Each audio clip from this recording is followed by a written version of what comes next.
There are people who carry their world on their shoulders like it's the only way to exist. They struggle in silence, they solve problems alone. They break under weight they never let anyone else see. And if you ask them why they don't reach out, why they don't let someone share the load, they'll tell you they're fine. They'll insist it's easier this way. But watch their eyes when they say it, and you'll catch something else entirely, a flicker of something ancient and afraid. These are people who have learned that asking is more dangerous than suffering.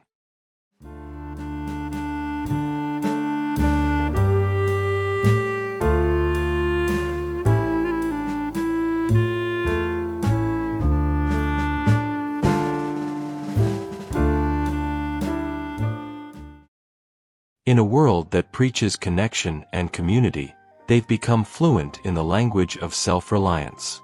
Not the healthy kind, where independence coexists with interdependence, but the desperate kind, where isolation masquerades as strength and vulnerability feels like a door they sealed shut long ago and lost the key to. They are experts at appearing capable, masters at seeming fine, and beneath it all, they're quietly drowning in a sea they refuse to admit they're swimming in. Watch them long enough and you'll see the pattern emerge with startling consistency. In conversations, they're the ones asking questions, showing interest, carrying others' burdens as if it costs them nothing. But the moment the focus shifts toward their own struggles, they deflect. They minimize. They change the subject with practiced ease. "I'm handling it," they'll say. "It's really not that bad." And before you can press further, they've already moved on, redirected attention back to safer ground. In relationships, they tend to be the givers, the fixers, the ones everyone calls in a crisis. They show up for others without hesitation. But when their own crisis comes, and it always comes, they vanish into their own struggle like it's a private room no one else is allowed to enter. Partners describe feeling shut out, not from malice but from some invisible wall they can't breach. Friends notice the distance, the vague answers, the way these individuals seem to fade when things get hard, not because they're weak, but because they've learned to handle weight alone. At work or in daily life, they're the ones who stay late, take on extra projects, push through pain or exhaustion without complaint. To outsiders, it might seem like admirable dedication, impressive resilience, the kind of work ethic everyone should have. But that's not what's actually happening. What looks like strength is often a compulsion. What appears as independence is frequently isolation wearing a more acceptable face. They're not thriving in their self-sufficiency, they're trapped in it, unable to reach out even when they're desperate to. What most people don't understand is that this isn't just stubbornness or pride, though it can wear those masks. Psychologically, this is hyperindependence in action, a trauma response that disguises itself as a personality trait. It's what happens when the nervous system learns, through repeated painful experience, that asking for help leads to disappointment, rejection, or worse. That vulnerability doesn't bring comfort, it brings consequences. Their brain has adapted to perceive requests for support as existential threats because somewhere in their history, asking meant being let down. Maybe they grew up in a home where expressing needs was met with anger, dismissal, or neglect. Maybe they learned early that their pain was an inconvenience to others, that their struggles were burdens best kept hidden. Maybe they asked once, twice, 100 times, and were met with silence, criticism, or conditional love that evaporated the moment they showed they were anything less than fine. It's a learned response, and like all learned responses, it serves a purpose, even when that purpose has outlived its usefulness. Here's what's really happening beneath the surface. When they encounter a situation where they need help, their nervous system doesn't register it as an opportunity for connection. It registers it as danger. The same neural pathways that help us seek support in healthy relationships have been rewired in them to trigger a threat response instead. Asking for help doesn't feel like relief, it feels like exposure. Like opening a wound and inviting someone to see how badly they're bleeding. Like handing someone the power to abandon them when they need them most. They're not consciously choosing isolation, they're responding to an internal alarm system that screams warnings every time vulnerability knocks on the door. This is what psychologists call a maladaptive coping strategy, a survival mechanism that once protected them but now prevents the very connection they need to heal. It's the psychological equivalent of a fire alarm that goes off every time someone lights a candle. The system is doing its job, detecting smoke, triggering protection. But the threat it's protecting against no longer matches the reality they're living in. In their inner world, asking for help feels like admitting defeat. Like proof that they're weak, inadequate, somehow fundamentally flawed in a way others aren't. There's shame woven into the very idea of needing support, as if self-sufficiency is the price of being worthy of love. They've internalized a brutal equation: need equals weakness. Weakness equals rejection. Therefore, to be needed is to risk being cast out. So they've learned to need nothing, or at least to appear that way, even as their internal resources drain to empty. But here's where it gets complex. The same mechanism that once protected them from disappointment now prevents them from experiencing genuine intimacy. They become incredibly skilled at appearing strong, at managing crisis, at functioning through circumstances that would break others. Their capacity for endurance is often extraordinary. They've developed resilience through sheer necessity, learned to be their own support system because no other existed.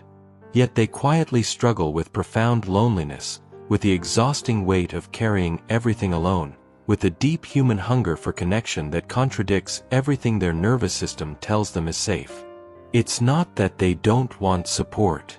It's that their entire system is wired to prioritize self-protection over vulnerability. What looks like pride is actually fear. What appears as stubbornness is often shame. They're not refusing help because they don't need it. They're refusing it because needing it terrifies them more than suffering alone ever could. The paradox they live with is cruel in its simplicity.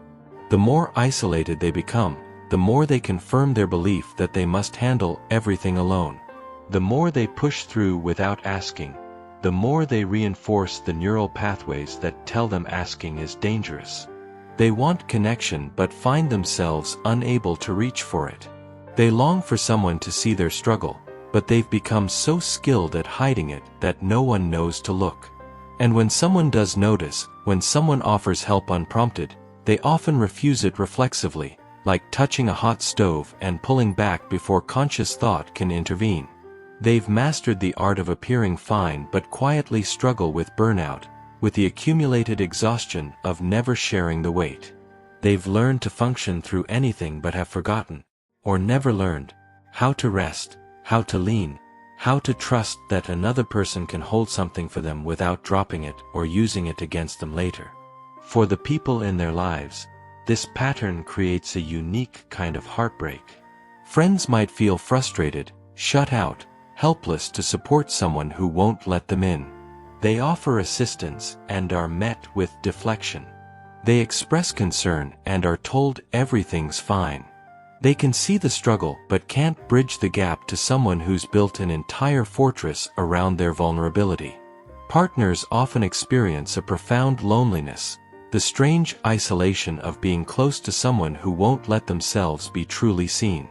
They watch someone they love carry impossible loads and refuse every offer to help shoulder the burden. Over time, it can feel like rejection, like their care isn't wanted or trusted. What they may not realize is that it's not about them at all.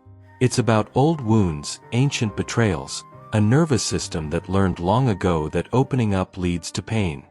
Family members may interpret it as emotional distance, as coldness or lack of trust, not realizing it's self-preservation. Not understanding that what looks like pushing away is actually the only way this person knows to stay safe. That the walls they've built aren't meant to keep people out, they're meant to keep pain from getting in again.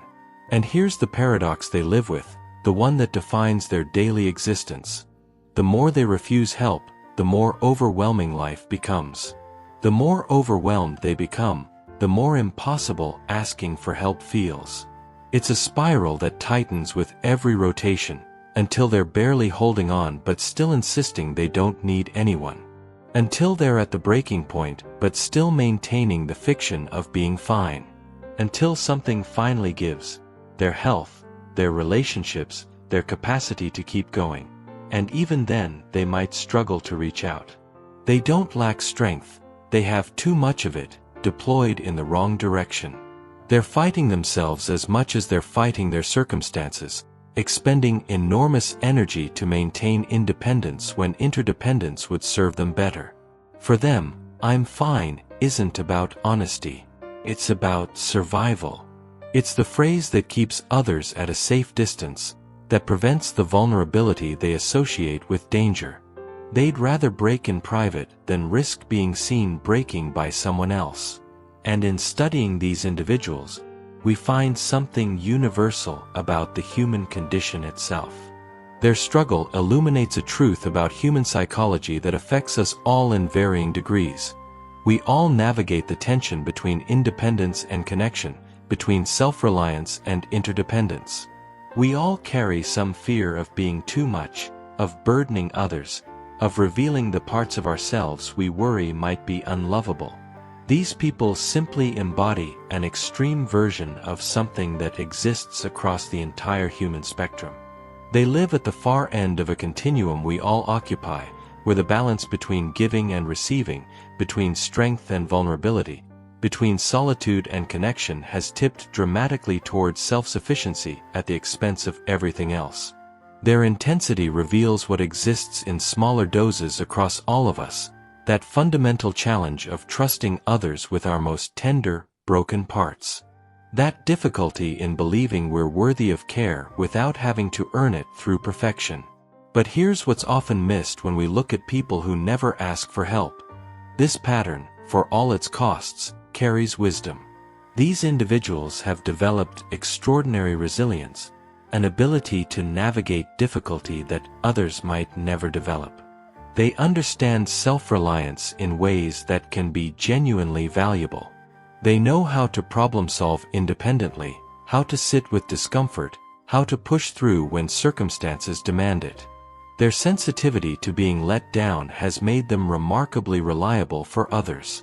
They show up because they know what it's like when no one does. Their experience with carrying weight alone has given them empathy for others who struggle, even if they can't extend that compassion to themselves. They understand the quiet heroism of endurance, the dignity in continuing when everything in you wants to quit. It's not a flaw to be fixed, it's an adaptation to be understood. Not broken, just calibrated to protect against dangers that may no longer exist. Their hyperindependence made sense once. It was rational, necessary, the only way to survive an environment where asking for help was genuinely unsafe. The problem isn't that they learned this pattern. The problem is that the nervous system doesn't automatically update when circumstances change. The alarm keeps ringing long after the fire has been put out. For those who recognize this pattern in someone they know, or in themselves, understanding is the first step, but not the destination. These individuals need patience, consistency, and space to test whether asking for help in this relationship, in this moment, with this person, might lead somewhere different than it did before. They benefit from people who can offer support without making it feel like pressure or obligation, who can notice their struggle without demanding they admit it, who can be present without requiring vulnerability as the price of admission. What doesn't help is pushing, demanding openness, making them feel guilty for their self-reliance. That only confirms what they already believe, that their needs are burdens, that asking creates problems. What also doesn't help is giving up, pulling away, deciding they must not want connection. That confirms the other half of their belief system, that they're alone because they're fundamentally unworthy of consistent care. Their healing doesn't look like suddenly becoming comfortable asking for help. It looks like slowly, gradually, incrementally testing the waters of vulnerability in relationships that prove themselves safe over time. It looks like practicing tiny acts of letting someone in, accepting a small favor, admitting they're tired, letting someone see them struggle just a little. Not because they've overcome their fear, but because they're learning to act alongside it.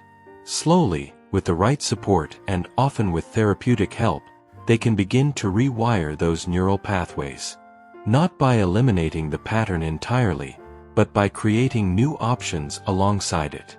By building evidence that contradicts their old learning, proof that asking for help can sometimes lead to connection rather than disappointment. That vulnerability can sometimes be met with compassion rather than rejection. That they can need someone and still be worthy of care. The goal isn't to make them dependent or to strip away their remarkable self-sufficiency. It's to help them discover that interdependence, the balance between giving and receiving, between independence and connection, is actually stronger than pure self-reliance. That there's courage in asking as much as there is in enduring. That being human means needing others, and that need isn't weakness, it's wisdom. So when you encounter someone like this, someone who insists they're fine when they're clearly drowning, remember, they're not choosing difficulty. They're navigating an internal world where asking for help feels like stepping off a cliff, where vulnerability is synonymous with danger, where the risk of being let down again feels greater than any temporary relief support might bring. What appears as stubbornness is a protective strategy. Where others see pride, there's fear. Where judgment might label them as closed off or cold, there's actually someone who cares so deeply about not being a burden that they'd rather suffer than impose. Someone who wants connection but has learned to survive without it. Someone whose strength is both their greatest asset and their deepest prison. Like a tree that grew strong by weathering every storm alone, they stand tall and independent. But trees weren't meant to grow in isolation.